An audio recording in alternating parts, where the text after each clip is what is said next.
Hi, welcome to this video. Today we're going to be talking about the fear of conflict in relationships, or the fear of confrontation in relationships, which is pretty much the same thing.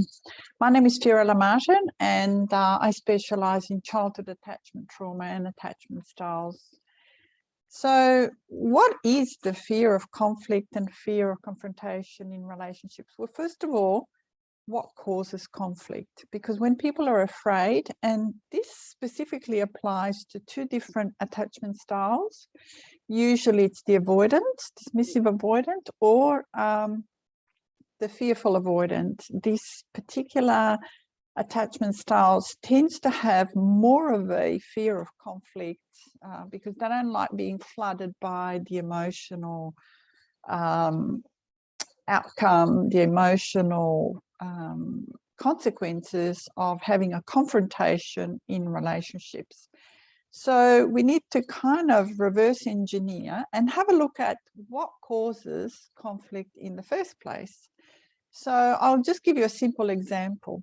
The sequence is, let's say you want to meet a friend for coffee, you have a communication.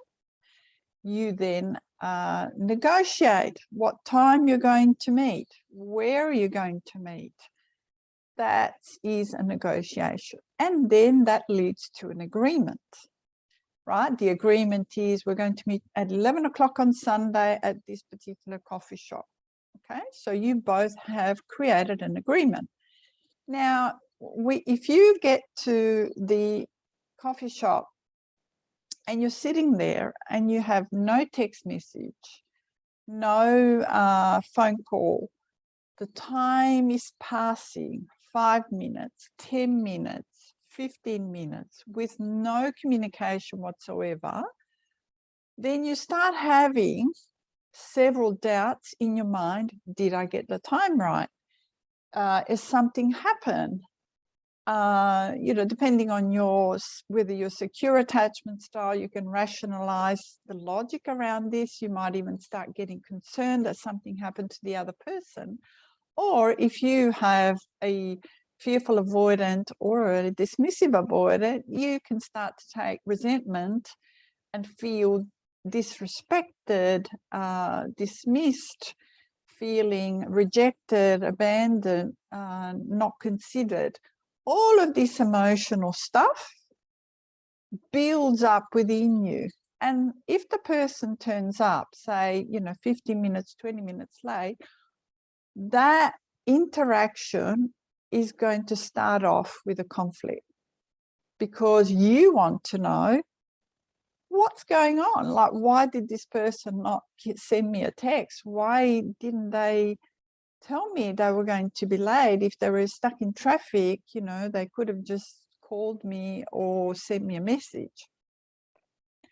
And that's how conflicts start, where you start off with a very high emotional measure that is entering into a combative battle, right? Now, the reverse can also be true, where there's been a misunderstanding and the other person is attacking you, where they're attacking you for not doing something that they had an expectation or thought there was an agreement around. And that person can sometimes fit into the anxious, preoccupied, where every text message is really important, where communication and reciprocity is vital to continuing the rapport in the relationship without them fearing that something tragic is going to happen, like abandonment or rejection. So the divorce courts are full of this type of conflict, where the agreements haven't been clarified, because once you have the right communication, once you can create an agreement, and once you have negotiated and created an agreement, that must be respected. And the text message updating the other person is actually another communication, another negotiation, another agreement. It's updating the previous agreement. Now, if this is not used in relationships, then you're going to end up with a lot of conflict, a lot of confrontation, a lot of conflict, a lot of misunderstanding. It's a very basic formula, but most people who are afraid of conflict or confrontation in relationships are not sure what to do about it, whether they're on the receiving end or whether, you know, they're the ones who are having to deal with the conflict and speak up for themselves because the other person has let them down.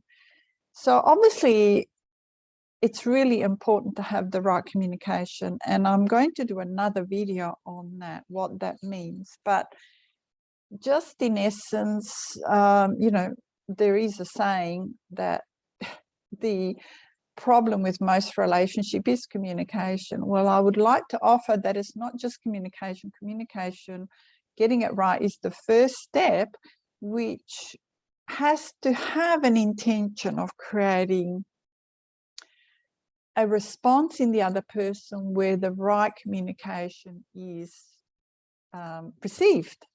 Because the meaning of your communication is the response you get.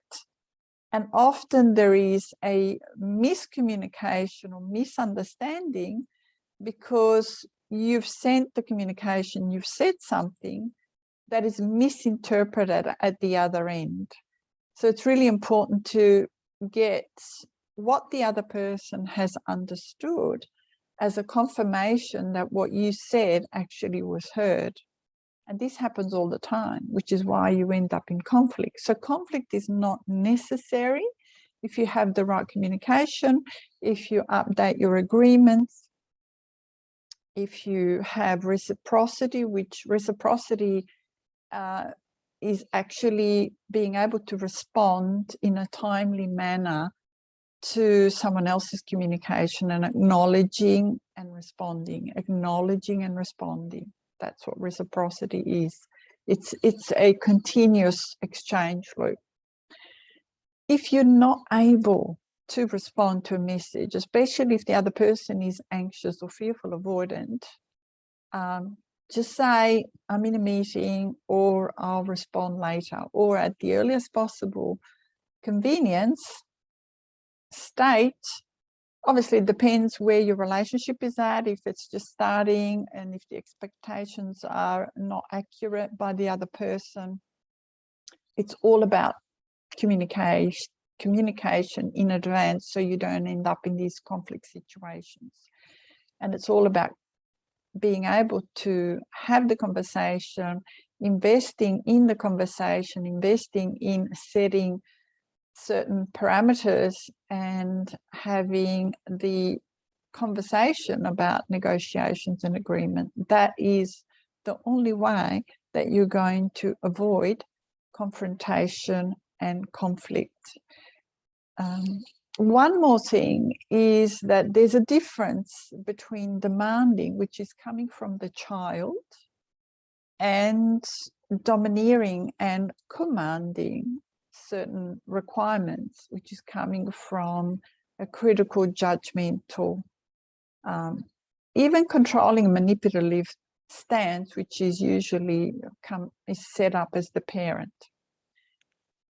If you're coming from the parent perspective, you're forcing the other person into child, unless that person is secure enough to stay in the adult.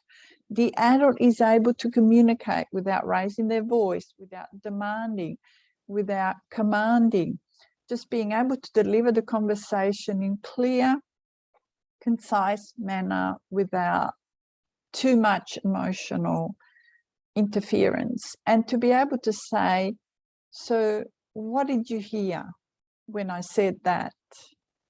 And being able to receive the information and keep clarifying until the communication is being delivered and received in the right manner for the other person to understand what was meant. So I hope that helps. That's it for today. I'm not sure if I said it, but this is Fiorella Martin. Thanks for coming to my videos. And please watch the other videos, like, share, and subscribe. And I'll see you in the next video. Have a good day. Bye for now.